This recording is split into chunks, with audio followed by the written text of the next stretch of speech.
So hi friends, welcome back to our channel.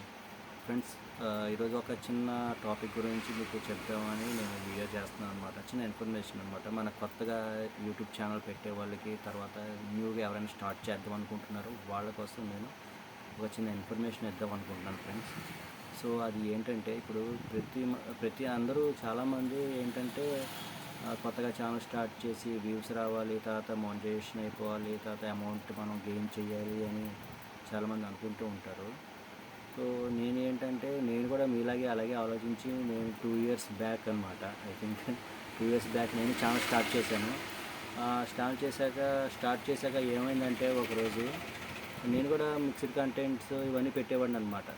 అంటే నా topic అంటే నా యూట్యూబ్ ఛానల్ కేటగిరీకి సంబంధించింది కాకుండా కాకుండా వేరే వేరే వీడియోస్, అంటే వీడియోస్ షార్ట్స్ కూడా నేను అప్లోడ్ చేసేవాడిని అనమాట అందులోనే. సో అప్పట్లో బిగ్ బాస్ 6 or 7 అనమాట.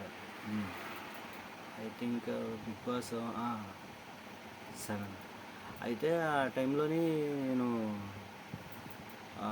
ఆ షార్ట్స్ వీడియోస్ వచ్చాయి చూసారా, అంటే 24/7 అంటూ మనకి లైవ్ ఇచ్చేవారు బిగ్ బాస్లో. సో నేనేం చేశానంటే, నాకు వ్యూస్ రావాలి, నాకు సబ్స్క్రైబర్స్ రావాలని చెప్పి ఆ మైండ్లోని షార్ట్స్ అనమాట, షార్ట్స్ నేను అందులో డైరెక్ట్గా అప్లోడ్ చేస్తాను అనమాట, షార్ట్స్ యూట్యూబ్లో. సో నాకు అలాగే నేను చూస్తూనే ఉన్నాను, షార్ట్స్ అప్లోడ్ చేస్తున్నాను, రోజుకి 2, 3, 4, 5 అలాగే కంటిన్యూగా అప్లోడ్ చేస్తూనే ఉన్నాను అనమాట. ఒక 20 days అప్లోడ్ చేశాను కంటిన్యూగా. నాకు అలాగే సబ్స్క్రైబర్స్ వచ్చారు, ఓకేనా. అలాగే నాకు సబ్స్క్రైబర్స్ వచ్చారు, కామెంట్స్ వస్తున్నాయి, అంటే వీడియో కూడా షేర్ అవుతుంది, బాగా వ్యూస్ కూడా వస్తున్నాయి. సో సడన్గా ఏమైందంటే, ఛానల్ అనేది నాకు ఒక 2 మెయిల్స్ వచ్చాయి అనమాట. ఎప్పుడు ఆ రోజు నా వర్క్ నేను చేసుకుంటూ ఉన్నాను, నేను తర్వాత అప్లోడ్ చేస్తాను, అన్ని వ్యూస్ అన్నీ బాగానే వస్తున్నాయి. సడన్గా ఏమైందంటే నాకు 2 మెయిల్స్ వచ్చాయి యూట్యూబ్ నుంచి. ఏమని? కాపీరైట్ స్ట్రైక్స్ అని. దడ్ మరి 3 వచ్చాయి ఫ్రెండ్స్. బిగ్ బాస్కే వచ్చాయి అనమాట. అది మీరు కరెక్ట్గా గెస్ చేశారు. బిగ్ బాస్గా షార్ట్స్ పెట్టాను కదా, ఎక్కువ అవే ఉన్నాయి నా దాంట్లో. దానికి 3 స్ట్రైక్స్ ఇచ్చారనమాట బిగ్ బాస్ వాళ్ళు. సో దెబ్బకి ఛానల్ అనేది బ్లాక్ అయిపోయింది. ఆ ఛానల్ ఓపెన్ చేస్తున్నా please try again after some time అని వస్తూ ఉంటుంది అనమాట. అలాగే వచ్చింది. సో ఛానల్ అనేది బ్లాక్ అయిపోయింది. సో నా సజెషన్ ఏంటంటే, మీరు కంటెంట్ పెట్టండి, బట్ ఏంటంటే కొద్దిగా గొప్ప ఎడిట్ చేసుకోండి.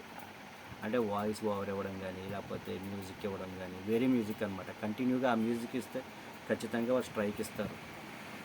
ఎందుకంటే కష్టపడి తీస్తున్న వీడియో కదా, వాళ్ళు వీడియో తీసి పోస్ట్ చేస్తున్నారు, అంతా కష్టపడుతున్నారు కాబట్టి వాళ్ళ వీడియో మనం డైరెక్ట్గా డంప్ చేసుకొని కట్ చేసుకొని మన షార్ట్స్ కింద పెట్టేసుకుంటున్నాం, ఓకేనా. సో అదనమాట. సో వ్యూస్ అంటూ వస్తాయి ఫ్రెండ్స్, రావని నేను అనట్లేదు, బట్ ఏంటంటే జెన్యున్ కంటెంట్ పెట్టండి. అంటే ఓన్గా మీరు ఏ అయితే చెయ్యాలనుకుంటున్నారో అవే పెట్టండి. మిక్స్డ్ కంటెంట్ పెట్టారంటే లాస్ అయ్యేది మనమే. నా ఛానల్ పోయినట్టు మీకు కూడా, మీ ఛానల్ కూడా పోకూడదని చెప్పి నాకు ఒక చిన్న సజెషన్ ఇస్తున్నాను నేను, ఓకేనా. సో తర్వాత ఏంటంటే, ఇంకో విషయం చెప్పాలి అనుకుంటున్నాను. ఏంటంటే, అది ఎప్పుడైనా మీరు ఒక ఛానల్, ఒక ఈమెయిల్ ఐడితో ఒక ఛానలే పెట్టుకోండి, ఓకేనా. ఇప్పుడు ఒకవేళ సపోజ్ స్ట్రైక్స్ వచ్చాయి అనుకోండి, ఈ ఛానల్ పోతే తర్వాత ఆ ఛానల్ కూడా పోవడానికి ఛాన్సెస్ ఉంటాయి, ఓకేనా. సో అందుకని చెప్పి ఒక ఛానల్ మీదే ట్రై చేయండి. అలాగే జెన్యున్ కంటెంటే ఇవ్వండి. మీకు ఏ కేటగిరీకి సంబంధించిందో ఆ కేటగిరీ వీడియోసే పెట్టండి. సో ఫస్ట్లోని వీడియోస్ పెట్టేస్తే రావు ఫ్రెండ్స్, ఎవరికి రావు. సో నాకు కూడా తెలుస్తుంది. సో ఏంటంటే, మీరు చేసిన దాంట్లో షార్ట్ వీడియోస్ తీసి పెట్టండి. షార్ట్ వీడియోస్ తీసి పెట్టారనుకోండి, వ్యూస్ ఎక్కువ వస్తాయి అన్నమాట. దాని ద్వారా మీరు లాంగ్ వీడియోస్ మీకు నెమ్మదిగా ఒక్కొక్కటి యాడ్ చేసుకుంటూ వెళ్ళిపోతే మీకు సరిపోతుంది. మీ వ్యూవర్స్ కూడా పెరుగుతారు, అలాగే సబ్స్క్రైబర్స్ కూడా పెరుగుతారు, ఓకేనా ఫ్రెండ్స్. సో ఇది ఒక చిన్న ఇన్ఫర్మేషన్ ఇద్దామని చెప్పి నేను మీ ముందుకు వచ్చాను ఫ్రెండ్స్. నాలాగా మీరు కూడా లాస్ అవ్వకూడదు ఛానల్ అనేది. సో ఎప్పుడైనా జాగ్రత్తగా చేసుకోండి, ఓకేనా. మంచి గ్రోత్ ఉంది 2025లో. ఖచ్చితంగా అందరూ సక్సెస్ అవుతున్నారు. నేను చాలా వీడియోస్ కూడా చూస్తున్నాను, చాలామంది వ్లాగ్స్ చేస్తున్నారు, అన్నీ చేస్తున్నారు.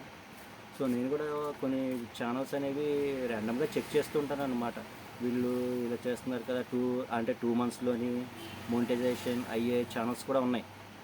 ఓకేనా, అలాగనమాట. సో వీళ్ళు ఎలా అవుతున్నారు ఏంటని చెప్పి నాకు డౌట్ వచ్చి నేను వాళ్ళ ఛానల్స్ చూసాను అనమాట, వీడియోస్ కూడా. అంటే వీళ్ళు ఎలాంటి వీడియోస్ పెడుతున్నారు ఏంటి అని. అందులో కూడా మిక్స్డ్ కంటెంట్ ఉంది, బట్ ఏంటంటే 1, 2, 3 ఏంటంటే ఇవి రీయూజ్డ్ కంటెంట్ కాదనమాట. రీయూజ్డ్ కంటెంట్ ఏంటంటే ఇప్పుడు డైరెక్ట్గా యూట్యూబ్లోంచి తీసి ఇందులో పెట్టేసుకోవడం. ఓకేనా, యూట్యూబ్లోంచి తీసి ఇందులో పెట్టుకోవడం, కట్ చేసి ఎడిటింగ్ ఏమి లేకుండా డైరెక్ట్గా షార్ట్ కింద అప్లోడ్ చేసేయడం, అలాంటివి కాకుండా వాళ్ళు వేరే వేరే అంటే ఒకరోజు కుకింగ్ చేస్తే ఒక రెసిపీ అలా ఉంది ఏంటి అనేది, అలాంటి వీడియోస్ ఉన్నాయి, కొన్ని ఉన్నాయి, నేను లేవని చెప్పట్లేదు. బట్ ఏంటంటే తక్కువ, రేర్ కేసెస్ అన్నమాట. సో అలాగుంటే పర్వాలేదు, మీరు పెట్టుకోవచ్చు. ఓకేనా ఫ్రెండ్స్. సో ఏంటంటే నేను ఫైనల్గా చెప్పేది ఏంటంటే ఓన్గా జెన్యూన్గా ఉన్న కంటెంటే ఇవ్వండి. థంబ్నెయిల్ ఎలా ఉందో ఆ వీడియో కంటెంట్ కూడా అలాగే ఇవ్వండి. ఓకేనా, మీకు ఏమొచ్చో అవే చేయండి, అవే పెట్టండి వీడియోస్ కింద చేసి. ఓకేనా ఫ్రెండ్స్. సో ఐ హోప్ ఈ వీడియో మీకు నచ్చినట్టయితే లైక్ చేయండి, షేర్ చేయండి, అలాగే సబ్స్క్రైబ్ చేసుకోవడం మాత్రం మర్చిపోండి. ఓకేనా friends. Thank you for watching.